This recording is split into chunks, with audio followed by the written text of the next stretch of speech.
You're ungrateful. Get out and never come back. Mom's voice cracked the silence like a whip across my face. I looked around the table. Dad stared at his plate. My sister chewed slowly, like none of it concerned her. And I stood up. I didn't cry, didn't plead, didn't explain. I just walked out. Not because I was weak, because I already knew how this ended. I used to think family meant unconditional love, that blood protected you. But blood stains. It clots around silence, and mine learned early how to weaponize both. They loved me when I paid the bills, when I co-signed the mortgage, when I took care of things they didn't want to deal with.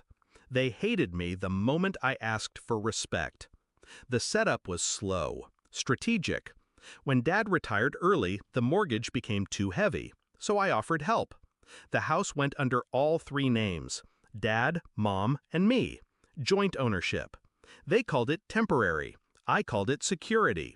For years, I paid the majority: utilities, insurance, property tax.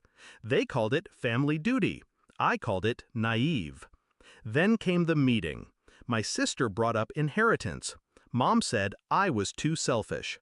Dad didn't say a word. I said I was done being their mule. That's when she screamed, and I walked. 3 weeks of silence, then one text from Dad. "Why haven't you paid the mortgage?" I stared at the screen, laughed quietly, and replied, "Oh, I thought I wasn't welcome." Within minutes, my phone exploded. Voicemail from Dad, 30 texts from Mom. Even my sister tried to call. Funny how fast they remember your worth when the roof starts cracking. I didn't answer, not yet. Instead, I logged into the shared mortgage account. Default looming. Fees piling. Credit damage setting in. Then I emailed the lender. Subject: intent to partition and sell. Because legally, I had the right to force the sale of the home, as a co-owner.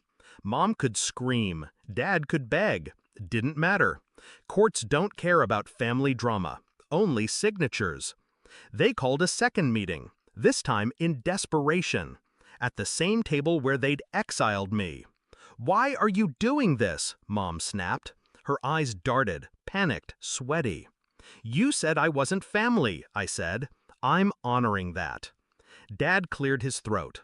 "I didn't mean for her to say that." "But you let her." No one denied it. No one apologized. "Just pay it," my sister said, arms folded. "You can afford it." I looked at her, steady, cold. "I can also burn it down. Legally, of course." I gave them a choice: buy me out or sell the house. Mom cried. Dad blamed stress. My sister muttered something about betrayal, but I didn't budge. They taught me how to stay quiet. They never taught me how to forget. Weeks later, the papers were signed. They couldn't afford to buy me out, so they sold. The market was rough. They walked away with half of what it was worth. I walked away with silence, and my name scrubbed from every legal tie. They rent now. 1-bedroom apartment, shared walls, no garden. I heard through a cousin that Mom still blames me, that she says I tore the family apart.